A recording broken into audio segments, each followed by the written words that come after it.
तो भाई लोगों, आज जा रहा हूँ अपने home town greater Noida. Home town क्या, ग्रेटर नोएडा गांव जा रहा हूँ। अभी पार्किंग में आया हुआ हूँ, कुछ गाड़ी लगी हुई है, अपनी गाड़ी लेकर के चलते हैं। मूवमेंट स्लो तुम्हारे हाथ में। ओहो भाई साहब, आग लग रही है कतई, बहुत गर्म हो रही है अंदर से, बहुत ज्यादा। तो हो जी भाई तो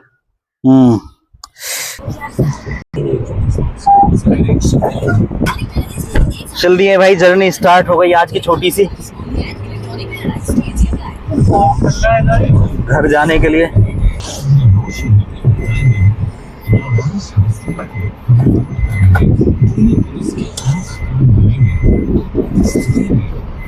नहीं भाई, कभी तुम रास्ता देखे सोचो कि ये कहाँ जंगल में आ गए।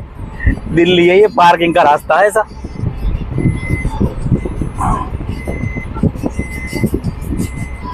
अटक तो ना जाएगी नीचे।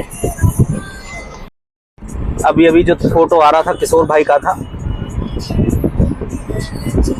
और ये जो पीछे बैठे हैं हमारे जसवंत भाई हैं। मुझे बाइक से जाना ज़्यादा अच्छा लगता है, क्योंकि बाइक मैं ज़्यादा अच्छे से चला लेता। कार में उतना कंफर्ट फील नहीं होता मुझे, क्योंकि एक तो बहुत ज़्यादा जाम रहता है दिल्ली में, और जाम होने की वजह से मुझे जो बाइक में मज़ा आता है ना चलाने में, बाइक से आने में जाने में। मैंने तो जो हरिद्वार भी गया था, मैं ऋषिकेश भी गया था, वो भी बाइक से गया था। पहले कार से गया था एक बार, लेकिन कार से मुझे वो फील नहीं आया जो बाइक से आया था। बाइक में सारे व्यूज, सारी चीज़ आपको अच्छे से दिखाई देती हैं। कहीं भी रुक जाओ कोई दिक्कत नहीं, साइड में थोड़ी सी जगह में खड़ी हो जाएगी, ना जाम लगेगा ना कुछ लगेगा। कार से जाओगे तुम्हें कहीं रुकना है, देखना है, कोई व्यू देखना है, तो उसके लिए तुम्हें पूरा जाम हो जाएगा। जगह देखोगे, पहाड़ी क्षेत्र में जगह छोटी छोटी होती हैं, छोटे छोटे रास्ते होते हैं। छोटे छोटे रास्तों में तुम्हें एक तो किनारे पर खड़ी करनी है, वहाँ देख के तुम्हें डर ही बहुत ज़्यादा लगेगा, क्योंकि हम तो मैदानी क्षेत्र के रहने वाले आदमी है भाई। तो हमें बाइक से मुझे ज़्यादा अच्छा लगता है। अब मैं कार से जा तो रहा हूँ, लेकिन इतना कंफर्टेबल फील नहीं कर रहा हूँ जितना बाइक से करता हूँ। जो परफेक्ट हो भाई कार चलाने में वही जाया चलाओ। मैं बाइक चलाने में ठीक ठाक हूँ, कार में इतना परफेक्ट नहीं हूँ, लेकिन फिर भी जा रहा हूँ मजबूरी में, क्योंकि हम 4-5 लोग हैं तो बाइक पे नहीं आ सकते थे। ये है मदनपुर खादर, इधर चारों तरफ से दिखाओ जरा घुमा के भाई। इस मदनपुर खादर में इतना जाम लगता है, अगर तुम यहाँ से बिना जाम के निकल गए तो अपने आप को बहुत खुशनसीब समझो। ये हालांकि फ्लाईओवर वगैरह बनने वाले हैं, लेकिन बनने वाले क्या अभी जल्दी में ही थोड़ी है, 2-4 साल तो अभी लगी जाएंगी इसमें। तो अगर बिना जाम के निकल गए तो समझ जाओ उस दिन तुम्हारा नसीब अच्छा है। उस दिन तुम कोई भी काम करोगे तुम्हें उसमें सफलता मिलेगी, अगर तुम्हें मदनपुर खादर पर जाम नहीं मिलता है तो। भाई सचिन ने बोली कि शायद पंचर है कार में, तो मैं देखने जा रहा हूँ कौन से टायर में पंचर है, क्योंकि अभी एक हवा भरने की दुकान मिली है, देखता हूँ भाई। आगे तो ठीक है भाई। अब आ गए कालिंदी कुंज, और गड़बड़ एक हो गई है कि ये जो शीशा है ये गंदा था, और जहाँ मैंने पंचर लगवाने की बात की थी कि गाड़ी में हवा चेक करवाते हैं, तो मैंने उसका पानी डाला, वो पानी भी गंदा था, पानी में डिटर्जेंट मिला हुआ था, और इस पर ये वाइट लाइन आ गई, डिटर्जेंट इस पर डिपॉजिट हो गया, चिपक गया। अब ये साफ होगा पानी से, तो पानी मिलेगा हमें कहीं थोड़ी सी आगे जा। दिक्कत हो रही है। मेरे दोस्त है किशोर भाई, उन्होंने कैमरा पकड़ रखा है, थोड़ी थोड़ी देर में मुझसे बोलते हैं चालू करो, चालू करूं, चालू करके भाई मैं बोलूंगा क्या, ये समझ में नहीं आती बात।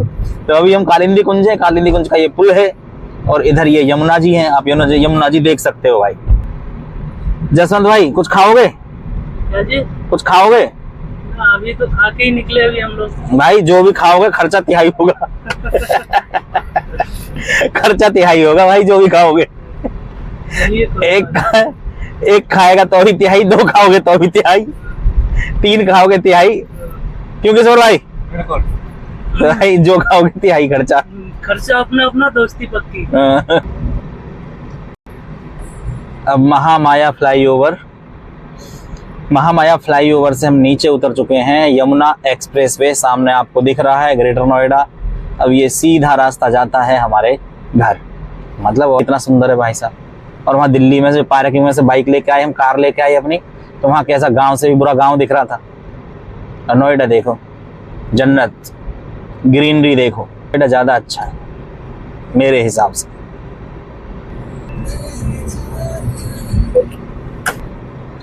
आय हाय, बहुत तगड़ी धचकी बहुत तगड़ी धचकी आई, ढब देसी बोली गाड़ी। तो भाई यहीं पड़ती है मेरी ससुराल। मैं इन 4 लोगों से बोल रहा हूँ कि चलो ससुराल चलो।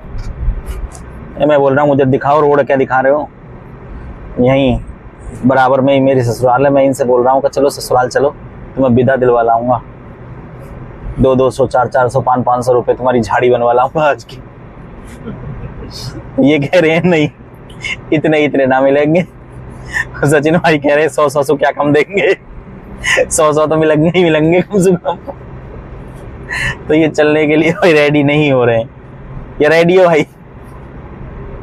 अरे बोलो, रेडी हो या रेडी नहीं हो? बोलो। तो अब आ गए हम परी चौक।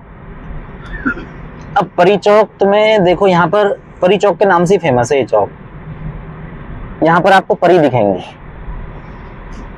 लेकिन ये परी उड़ती नहीं है कभी भी, देखो ध्यान से। लेकिन हमें तो ना दिखाई दे रही है। ये रही, ये रही, ये दिखाओ परी। ये परी उड़ती नहीं है भाई, कभी उड़ नहीं पाती बेचारी। मुझे इस बात का बड़ा दुख रहता है कि ये परी उड़ नहीं पाती है। काश ये परी उड़ पाती, तो आज के लोग बाग भी इस जमाने में परियों को देख पाते। अब परी चौक रखने का नाम मेरी समझ से परे है, समझ में नहीं आता है कि केवल परी चौक किस बेस पर रख दिया। कोई किदवंती जुड़ी हुई है, कोई पौराणिक कथा है, कोई ऐतिहासिक कथा है यहाँ से रिलेटेड, परियों की कोई कहानी मैंने कभी ऐसी सुनी नहीं। यहीं के आसपास का मैं रहने वाला हूँ, लेकिन फिर भी मैंने आज तक ऐसी कोई कहानी नहीं सुनी कि परियों से जुड़ी हुई कोई कहानी है। लेकिन फिर भी परी चौक है, क्योंकि परी लगी हुई है यहाँ पर परी लगाने का क्या मकसद था, क्या था, ये मन नहीं पता चल पाया मुझे आज तक। ये तुम्हें फ्लैट दिख रहे हैं यहाँ पर, देखो फ्लैट दिख रहे हैं, इनमें अपना एक फ्लैट है। अब उसकी पेमेंट वगैरह सब हो चुकी है, लेकिन वो फ्लैट को हैंडओवर नहीं कर रहे हैं, कह रहे 90 दिन में करेंगे, 90 दिन में करेंगे। तो भाई फ्लैट का बहुत लफड़ा रहता है। फ्लैट बिल्कुल मत लो, अपनी जमीन लेके ही मकान बनाओ, बहुत लफड़ा है इसमें। तो 8th फ्लोर पर अपना एक फ्लैट है, उस फ्लैट को देखने आया हूँ कितना काम हुआ है कितना नहीं। फ्लोर तो बहुत सारे दिख रहे हैं, इन्हीं में से 8वें नंबर पे अपना ये थी। हम दुकान ना लेकर के फ्लैट लिया, दुकान लेते ज्यादा अच्छा था, बिजनेस का माध्यम हो जाता। एक रेंट पर भी देते तो उसका रेंट ज्यादा होता फ्लैट की कंपैरिजन में। सूख रहे हैं और हमें हमारा फ्लैट मिला भी नहीं है। आ जाओ। ओ भाई देख रहे हो हाइट है, देख रहे हो, जो सबसे ऊपर होगा, और वो जब नीचे की तरफ देखेगा, ऊपर से दिखाऊंगा 8वें फ्लोर से नीचे की तरफ दिखाऊंगा, मुझे ये मूर्ति दिखाई दी। अब इस मूर्ति में देखो यार कितनी अच्छी मुस्कान बनाई है, और प्रेम का कितना अच्छा संदेश है। एक आदमी है, एक औरत है, उसकी गोद में एक बच्चा है, और फेस स्माइलिंग देखो कितनी जबरदस्त है, बहुत गजब। मुझे तो बहुत गजब लगी मूर्ति। हम आ चुके हैं फ्लैट देखकर। फ्लैट वाले ने वीडियो नहीं बनवाई, क्योंकि बोला अभी वीडियो बनानी अलाउ नहीं है, जब आपको चाबी दे दी जाएगी तब आप वीडियो बनाना या कुछ भी बनाना। मैंने बोला भाई ये वीडियो तो बना सकते हैं, हमें दिखाना है घर वालों को कि नहीं बना सकते। जब चाबी दे दी जाएगी तब आपको वीडियो मिलेगी। तो भाई जब चाबी मिल जाएगी तभी मैं फ्लैट की एक वीडियो और बनाऊंगा। अब चलते हैं अपने घर की तरफ। भाई गांव जाते जाते मैं अपने, ये मत समझना गांव का रास्ता भूल गया हूँ। जिस रास्ते से मैं जा रहा था वो रास्ता बंद था, दूसरे रास्ते कर जा रहा हूँ गांव में से होते हुए। बीच गांव का रास्ता है, एक गांव से दूसरा गांव, दूसरे गांव से तीसरा गांव, और इतने छोटे छोटे ही रास्ते हैं, इससे बड़ा कोई रास्ता है ही नहीं। ये रास्ता है, देखो इधर देखो कितना जंगल, कितना जंगल ही जंगल है भाई। और पूरे रोड पर तुम्हें दिख रहा होगा मेरे अलावा कोई नहीं है। इस पूरे रोड पर मेरे अलावा, हमारी गाड़ी के अलावा कोई नहीं है। तो 2-4 गांव के बीच में से होते हो। मैं तो पहली बार इस रास्ते को देख रहा हूँ, पहली बार। अब से पहले मैंने कभी ये रास्ता देखा ही नहीं, क्योंकि दूसरे रास्ते से आना जाना था जो मेन रास्ता था। देख रहे हो, अगर कोई दूसरी गाड़ी भी आ गई तो हम बचाने के लिए बिल्कुल खाई में जाना पड़ेगा, साइड में, बिल्कुल साइड में दबाना पड़ेगा गाड़ी को, तब जाके दूसरी गाड़ी निकलेगी। और अगर कोई अनजान आदमी हुआ और वो अनजान आदमी ऐसे रास्ते पर आ जाए तो भाई साहब उसकी क्या हालत होगी ये मैं खुद समझ सकता हूँ। बिल्कुल सेम ऐसी सिचुएशन हो गई जैसे हम गए थे ऋषिकेश, और मैं और मुबीन सर, और वहां हम ऋषिकेश में जाकर रास्ता भूल गए जो ऋषिकेश से आ रहे थे। और ऋषिकेश से आते आते जो रास्तों में पूरा जंगल, पूरे जंगल में हम भटक रहे थे। बस ये अच्छा था कि जैसे यहाँ सड़क है ऐसे ही वहां सड़क थी, तो बस मैंने ये सोच लिया था कि ये सड़क कहीं ना, अगर सड़क है तो कहीं ना कहीं जाएगी जरूर। तो बस सड़क पर चलते रहे और हमारे अलावा उस पूरी सड़क पर कोई नहीं था, और हर जगह यही बोर्ड लग रहा था कि गाड़ी को ना रोके, रोकोगे तो कोई टाइगर आकर तुम पर हमला कर सकता है, अटैक कर सकता है। सेम रास्ता इधर। अब देखो ये जैसे लोग बाग जा रहे हैं, अगर कोई अनजान आदमी आए तो बेचारे सीधे आदमी होंगे, अगर ये टेढ़े भी हुए तो यहाँ किसी को भी रोक सकते, और किसी को भी रोक के कोई भी वारदात हो सकती है। तो ऐसे रास्तों पर अगर तुम अनजान चल रहे हो तो किसी के लिए भी लिफ्ट ना दें, बिल्कुल भी, और समय के सिचुएशन के अकॉर्डिंग अपने हिसाब से काम करें, क्योंकि रास्ता बड़ा खतरनाक चल रहा है जी। अभी कहने के लिए तो नोएडा है, ग्रेटर नोएडा है, कहने के लिए ग्रेटर नोएडा, लेकिन आप रास्ते की हालत देखो कि जंगल के अलावा कुछ नहीं है, पूरे जंगल के अलावा। ये बैरियर, ये रास्ता यहाँ मेन रोड पर आकर मुड़ता है, लगता है।